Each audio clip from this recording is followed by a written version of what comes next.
Consider the Toyota Camry, whose moniker is derived from the Japanese word for crown, kanmuri. This makes sense given the Camry has worn the US sales crown as the #1 selling passenger car for 19 of the past 20 years. Yet mid-size car sales are declining, with 63% of US auto buyers opting for trucks, SUVs, and crossovers. While the mid-size segment is still large, it increasingly rewards daring design. Just ask Kia. As of June 1st, the Optima has seen the smallest sales decline of any mid-size sedan in 2017. Enter the redesigned 2018 Toyota Camry, which aims to banish the model's bland reputation. For buyers accustomed to more sedate styling, this car's caffeinated, athletic appearance is sure to be polarizing. It's 2 inches longer and less than 1 inch wider than the Camry it replaces, and passengers sit about 1 inch lower than last year, something that won't go unnoticed by those used to an SUV's higher ride height. It will be offered in 5 grades, a new base level L trim, followed by the LE and XLE, identifiable by the sedate horizontal front fascia. The more athletic SE and XSE models sport a black painted roof, rear spoiler and side mirrors, an aggressive black mesh grille, and oddly placed, non-functional vertical vents below the taillights. The car's polarizing wardrobe cloaks an impressive new platform equipped with front McPherson struts and a new double wishbone rear suspension that results in admirable poise while carving corners. Power comes from an all-new 2.5-liter 4-cylinder engine generating 206 horsepower and 186 pound-feet of torque paired to an all-new 8-speed automatic transmission. A revised 3.5-liter V6, with 301 horsepower and 267 pound-feet of torque, is also offered and is matched to the same transmission. Finally, the Camry Hybrid uses the 2.5-liter 4 and electric motors matched to a continuously variable automatic transmission. All Camrys have front-wheel drive. All-wheel drive is not offered. Despite the updated engines, there's remarkably little change in performance. The V6 is powerful enough to chirp the front tires, while the 4 provides sufficient power if drivers keep their feet buried in the throttle. If you prefer 4 cylinders to 6, try the Hybrid. It boasts strong off-the-line acceleration and better fuel economy, 52 mpg combined on the LE Hybrid with its lithium-ion batteries, 46 mpg on the SE and XLE hybrids with nickel metal hydride batteries. Most buyers will opt for the 4-cylinder Camry, which returns 34 mpg combined. The V6 returns 26 mpg. Regardless of model, the Camry's beautifully designed interior is exceptional for a car of this class, with a roomy cabin, generous legroom and firm seats that prove surprisingly comfortable. The artfully sculpted instrument panel houses Toyota's Entune 3.0 infotainment system, with an improved user interface, but without Apple CarPlay or Android Auto. Navigation is courtesy of the Scout app, which must be linked from your smartphone through Bluetooth. An embedded navigation system is offered on top-end models. Curiously, the hedonistic features found in some competitors, including memory seats, heated steering wheel, rear seat heaters or seat ventilation, aren't available. Toyota's Safety Sense suite, however, is standard, and it's fairly complete, although you must get a higher trim level to get a blind spot monitor and rear cross-traffic alert. A head-up display is a new feature. Since replacing the Corona with a Camry in 1983, Toyota has sold more than 18 million worldwide, most sporting a conservative persona. While there's little doubt that the 2018 Toyota Camry and its youthful aura is vastly better than the model it replaces, it remains to be seen if Toyota has gone a step too far with its styling. My guess is they haven't. If the Camry sedan was an ice cream flavor, it wouldn't be tutti frutti or hokey pokey. Plain. practical and predictable. This Toyota would be good old vanilla, of course. But the new model, whose hybrid variant I've just tested in Oregon, is definitely tutti frutti. The transformation is the result of someone high up at Toyota playing hokey pokey with the brand's trusty bean flavoring. I'm serious, as we'll see. The new Camrys will arrive from Japan in November, following the closure of Toyota's Australian production facilities.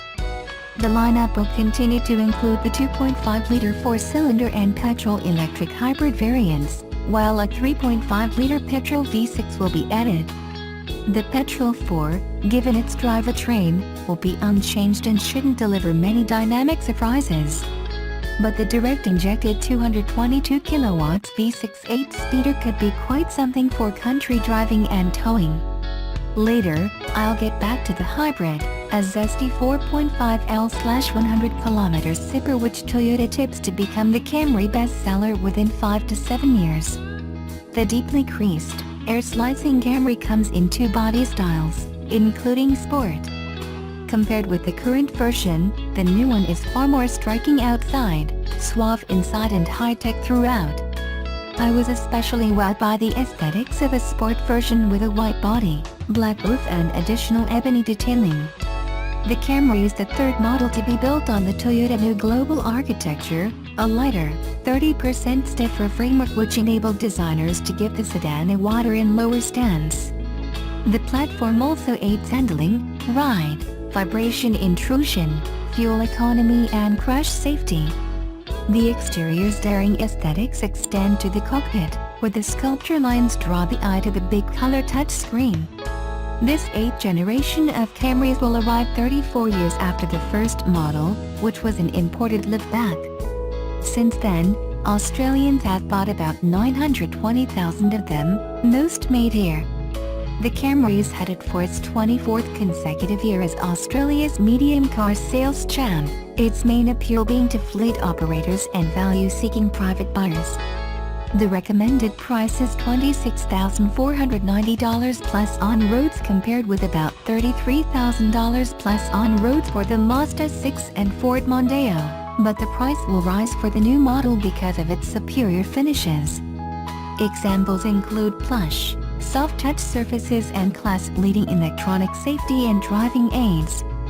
Autonomous braking, lane departure alert, auto high beam, electric park brake and a terrific adaptive cruise control setup are all provided in entry variants. Operational at all speeds, the ACC is clearer and safer than more speed-restricted systems.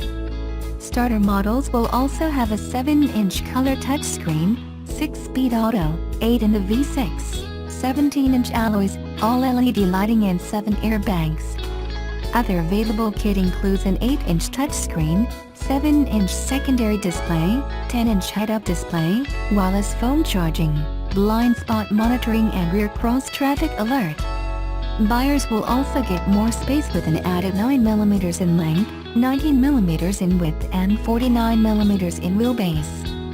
For practicality, the hybrid is a whole new car. By repositioning the nickel metal hydride battery pack, the designers have added the modern necessity of 60/40 split rear seats, tripling the continuous luggage space. But let's get to the driving, which was done on winding semi-rural roads near Portland, Oregon. The drivetrain overhaul has added direct injection, a new 6-step CVT gearbox and smoother engine braking via auto glide control. While other models have Eco, Normal and Sport modes, the hybrid adds EV for electric-only driving under suitable conditions. After a long dry spell, Portland's heavens open for the test drive, making for greasy conditions perfect for purpose. The wider stands, lower center of gravity and new independent rear suspension help to plant the car securely during cornering. In hilly sections, the hybrid delivered smooth, untroubled acceleration. Few drivers would need for more.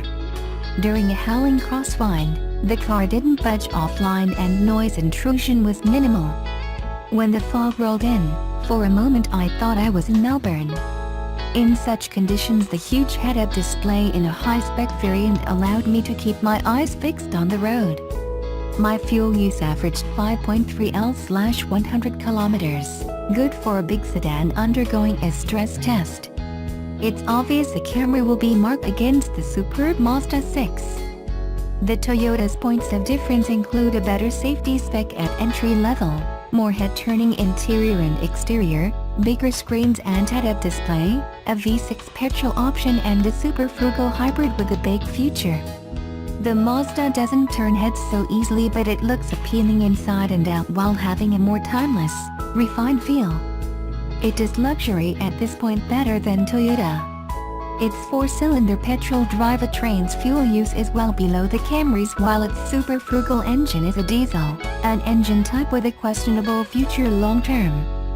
The Mazda also offers wagon options, and it is generous with sat-nav, entry-level, and leather trim, level 2, but we'll have to wait to see what Toyota does. Back to who hit the vanilla flavoring, none other than Akio Toyoda, president of Toyota and genuine car enthusiast.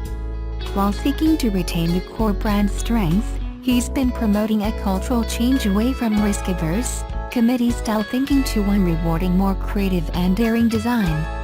Models emanating from this climate have been the 86 and CHR, while the Prius and Camry were revamped at new-gen time. No doubt, courtesy of Akio's enthusiasm, design studios will be stocked with a Baskin-Robbins revealing range of flavors, though no vanilla. At Toyota, it's a has-been.